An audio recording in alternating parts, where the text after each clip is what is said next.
Hi friends, welcome back to Bhagyamma foods. మన అమ్మ చేతి వంట ఛానల్కి స్వాగతం అండి. ముందుగా మీ అందరికీ మహాశివరాత్రి శుభాకాంక్షలు అండి.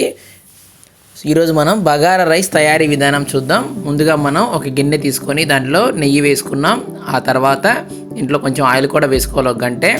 సో తర్వాత దీంట్లో బిర్యానీ మసాలాలు ఉంటాయి కదండి, బగారా మసాలాలు. సో అవి వేసుకోవాలండి. బగారాకు, దాల్చిన చెక్క, లవంగాలు ఇవన్నీ వేసుకున్న తర్వాత చూసారు కదా.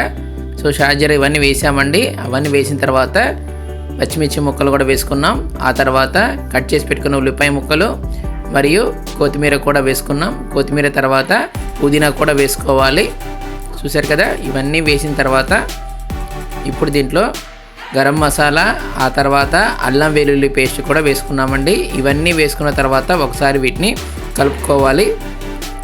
తర్వాత కట్ చేసి పెట్టుకున్న టమాటా ముక్కలు మరియు ఉప్పు 1 స్పూన్ వేసామండి.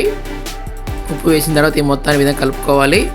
తర్వాత ఎసరు కోసం వాటర్ పోసుకుంటున్నాం. బియ్యాన్ని బట్టి మనం వాటర్ పోసుకుంటామండి. మేమైతే ఇక్కడ 5 గ్లాసుల బియ్యానికి 9 గ్లాసుల వాటర్ పోసాము. ఓకే, చూసారు కదా. మూత పెట్టుకొని కొంచెం ఉడికించుకున్నామండి.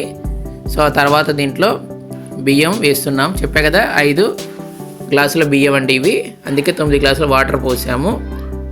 ఓకే అండి. తర్వాత దీంట్లో మూత పెట్టుకోవాలి. మూత పెట్టుకున్న తర్వాత ఒక 2 నిమిషాల తర్వాత మళ్ళీ దీంట్లో గ్రీన్ పీస్ బఠానీ వేసుకోవాలండి. ఫ్రైడ్ రైస్లో గ్రీన్ పీస్ బఠానీ, క్యారెట్ ఇవన్నీ వేస్తే చాలా చాలా బాగుంటుంది.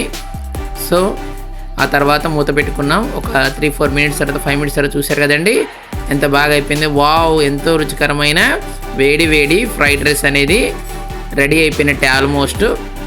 ఫైనల్గా దీంట్లో లెమన్ జ్యూస్, నిమ్మరసం పిండుకోవాలండి.